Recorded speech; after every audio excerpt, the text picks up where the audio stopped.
భారత్ బంగ్లాదేశ్ మధ్య సంబంధాలు క్షీణిస్తున్న వేళ బంగ్లాదేశ్లో మైనారిటీలపై హింసాత్మక ఘటనలు పెరుగుతున్న తరుణాన క్రికెట్ పైన దాని ప్రభావం పడుతోంది.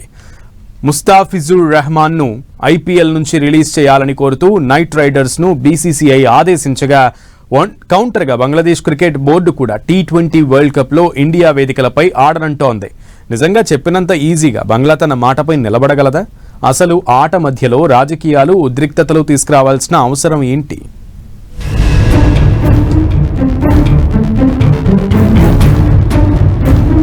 బంగ్లా టిట్ ఫర్ టాట్ ఆడుతోందా? T20 వేదికలు మార్చాలని మెలిక. షేక్ హసీనా ప్రభుత్వాన్ని కూలదోసిన తరువాత బంగ్లాదేశ్లో ఇండియా వ్యతిరేక శక్తులు ఇక్కడ అల్లర్లు సృష్టిస్తున్నాయి. ఇదే క్రమంలో హిందువులపై దాడులు పెరిగిపోయాయి. ఈ నేపథ్యంలో బీసీసీఐ తీసుకున్న ఓ చర్య కలకలం రేపింది. ఐపీఎల్ 2026 కోసం కోల్కతా నైట్ రైడర్స్ కొనుగోలు చేసిన బంగ్లాదేశ్ బౌలర్ ముస్తాఫిజుర్ రెహమాన్ ని రిలీజ్ చేయాలని బీసీసీఐ కేకేఆర్ ఫ్రాంచైజీని ఆదేశించింది. అయితే దీనికి ప్రతిగా Bangla cricket board T20 world cup వేదికలు మార్చాలని కోరుతోంది.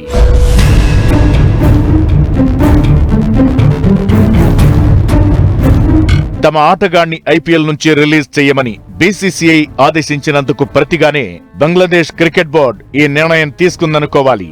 మరికొద్ది రోజుల్లో భారత్, శ్రీలంక వేదికగా T20 వరల్డ్ కప్ టోర్నీ జరగనున్నాయి. భద్రతా కారణాలను సాకుగా చూపుతూ తమ జట్టు ఆడబోయే T20 వరల్డ్ కప్ లీగ్ మ్యాచ్లను భారత్ నుంచి శ్రీలంకకు తరలించాలని ఐసీసీని బంగ్లాదేశ్ క్రికెట్ బోర్డు కోరనుందని తెలుస్తోంది.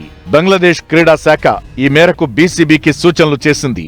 అంతర్జాతీయ క్రికెట్ కౌన్సిల్ ని సంప్రదించి బంగ్లాదేశ్ ఆడే 4 లీగ్ మ్యాచ్లను శ్రీలంకకు మార్చాలని కోరాలని ప్రభుత్వ సలహాదారు ఆసిఫ్ నజ్రుల్ బీసీబీని ఆదేశించారంటారు.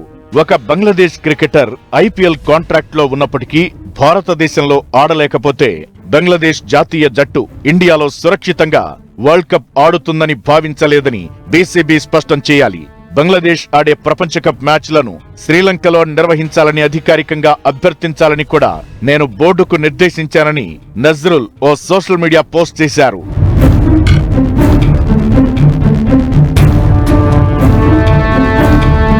ఇక్కడ ఓ విషయాన్ని ఖచ్చితంగా ప్రస్తావించాలి. ఐపీఎల్లో బంగ్లాదేశ్ ప్లేయర్ ని నిషేధించడం ద్వారా బీసీసీఐ ఆ దేశానికి ఏమని సందేశమిస్తుందో తెలియదు గాని ఆటకు రాజకీయాలకు ముడిపెట్టడంపై విమర్శలు వస్తున్నాయి. నిజానికి పాకిస్తాన్ స్థాయిలో బంగ్లాదేశ్ భారత్ పై దాడులకు దిగలేదు.